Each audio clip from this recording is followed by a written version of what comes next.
kepala skoliosis juga pasti kenapa harus saya, kenapa saya.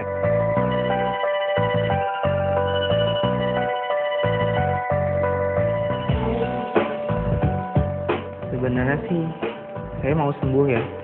Saya juga nggak mau makin lama makin bongkok, makin bengkok.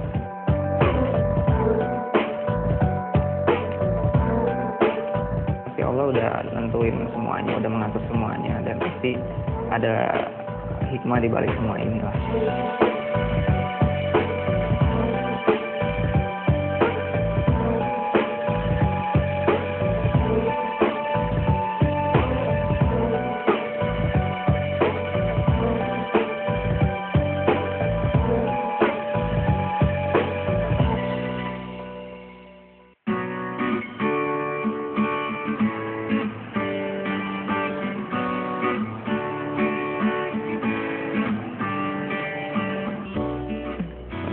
Suatu saat saya juga kan sering main bola di komplek di depan rumah, ada lapangan main di situ. Nah, habis main dari situ biasa kan keringetan.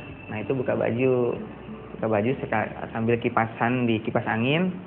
Kebetulan badannya itu menghadap ke belakang di depan ibu bapak. Kebetulan melihat kok ada yang beda gitu di punggung saya. Ternyata pas dilihat bengkok. Nah, saya belum tahu itu kan skoliosis atau apa. Karena itu langsung periksa ke ortopedi di Rumah Sakit PMI Bogor. Nah, pada saat di ortopedi itu dokternya bilang kalau saya skoliosis dari lahir. Nah, waktu itu langsung ronsen dan langsung dirujuk ke Rumah Sakit Fatmawati untuk operasi. Kebetulan ibu saya nggak mau untuk operasi, kan takut ya, karena tulang belakang itu kan vital banget kan, ngeri. Jadinya ya udah, karena pengetahuannya juga kurang, jadinya mungkin hanya dengan dipijit saja bisa gitu. Jadi saya waktu itu terapinya hanya pijat aja. Saya mikirnya apakah bisa sembuh, apakah ada obatnya atau gimana. Ya saya pertama ya saya kaget, terus saya sedih juga lah kenapa menimpa ke saya gitu kan. Ya awal-awal saya emang minder. Saya udah paling aktivitas habis pulang sekolah pulang ke rumah, nggak pernah main kemana-mana. Saya mencoba ngerenung. Terus akhirnya ya saya pas kuliah nggak tahu, ada semangat aja gitu untuk bisa aktivitas kayak yang lain. Mungkin ada dorongan juga dari keluarga yang selalu support saya ya punya semangat sendirilah untuk bisa melanjutkan aktivitas saya seperti biasanya. Saya mau nunjukin kalau saya tuh bisa ngelakuin walaupun saya skoliosis.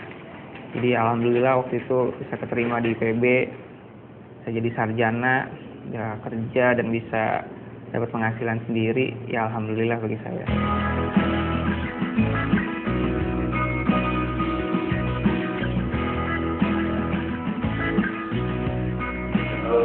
Silakan.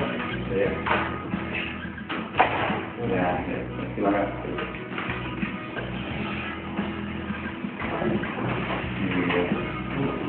Kenapa nih, Pak? Saya mau tenang bagi saya. Mau memperbaiki Apa yang terjadi apa sih? Apa yang menjadi masalah buat Pak Anto? Dan saya mendapat tulang belakang saya bengkok. Saya tahunya pas SMA dan Kemudian saya tahunya pas itu main bola ya.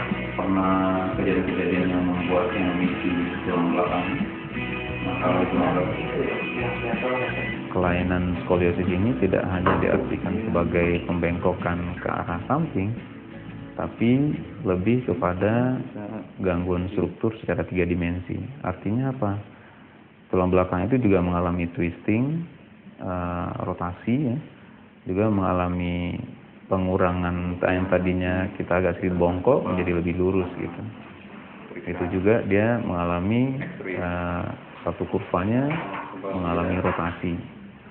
Yang paling banyak memang skoliosis idiopatik. Ya. Nah, skoliosis idiopatik itu penyebabnya nggak diketahui.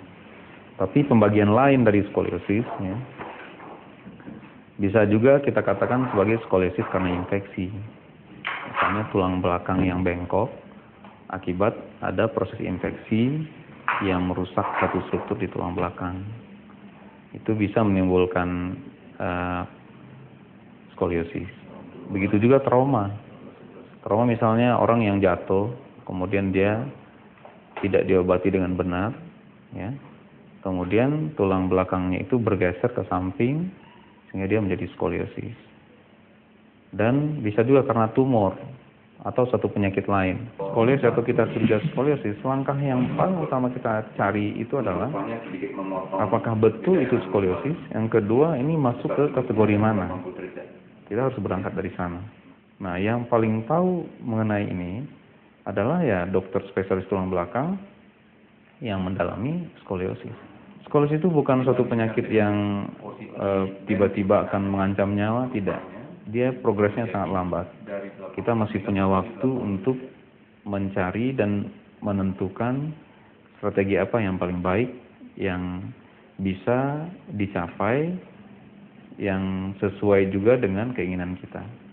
Jadi saya kira adalah sangat salah kalau kita pergi ke katakanlah ke alternatif.